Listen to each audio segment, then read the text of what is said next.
الله پاک فرمایي و اذ یاد کړه هغه وخت اخذنا میثاق بنی اسرائیل چې موږ واخست مضبوط لوز د بنی اسرائیلنا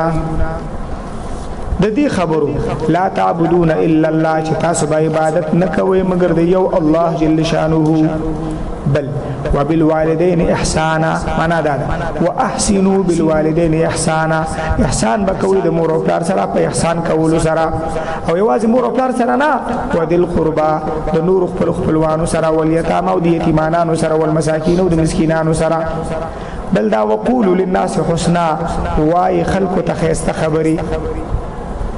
واقيموا الصلاه وبلدا چې پابندي بکوي د مون صحیح طریقې سره به مونږ کوي واتو الزکات ور کوي به زکات پاک فرمایي ثم توليتم بتاسو مخواړه ولود دین الا قليلا منكم مگر لګو کسانو تاسو نه وانتم مورزون پدا سیال کی تاسو همیشه مخړون کې استي وانتم مورزون دائما وإذ یاد کړه هغه وخت اخذنا میثاقکم چې موږ واخسته مضبوط لو استاسونه په تورات کې ونه دالو زغستل شوی او مخکې لوزم او دالو لا تسفكون دماءكم چې تاسو باندې تو یوي ویني دی یو بل په حق باندې ولا تخرجون انفسكم من دياركم نبو باسه تاسو یو بل تکورون استاسونه ثم اقررتم بتاسو اقراركم وانتم تشهدون فداسه کې چې تاسو پوي دی په دې باندې اهل علم است ثم انتم هؤلاء بيتاسو اي يهود هؤلاء معنا يا هؤلاء اي يهود تقتلون انفسكم وجن يوبل وتخرجون فريقا منكم وتاسو باسي ودل استاسنا من ديارهم دكورون دغوينا تزواهرون کومک کوي تاسو د نور سره عليهم دخلورون په zarar تعالی د زرار پر راځي تزواهرون کومک کوي تاسو د نور سره عليهم دخلورون په zarar بالاثم والعدوان د ګنا په کار کې او د ظلم او د زیاتی په کار کې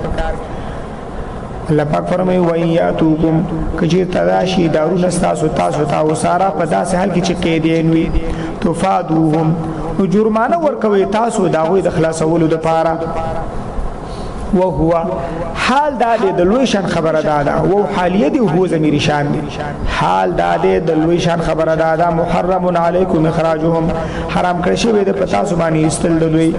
فتؤمنون ببعض الكتاب ایات سو ایمان لري په بعضی صد کتاب باندې چې تورات او تکفرون ببعض او انکار کوي د بعض نورنا ان شاء الله تفسیری فواید کې به مزید پدې پوښ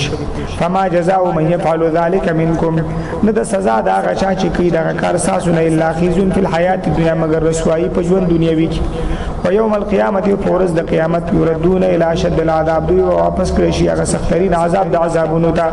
وم الله بغافل ان دی الله پاک نه خبر عما تعملون دا عملون چې تاسو یې کوي اخر کی تخویف لپا فرمای اولئک الذین داغ خلق دی اشتروا الحیات الدنیا بالاخره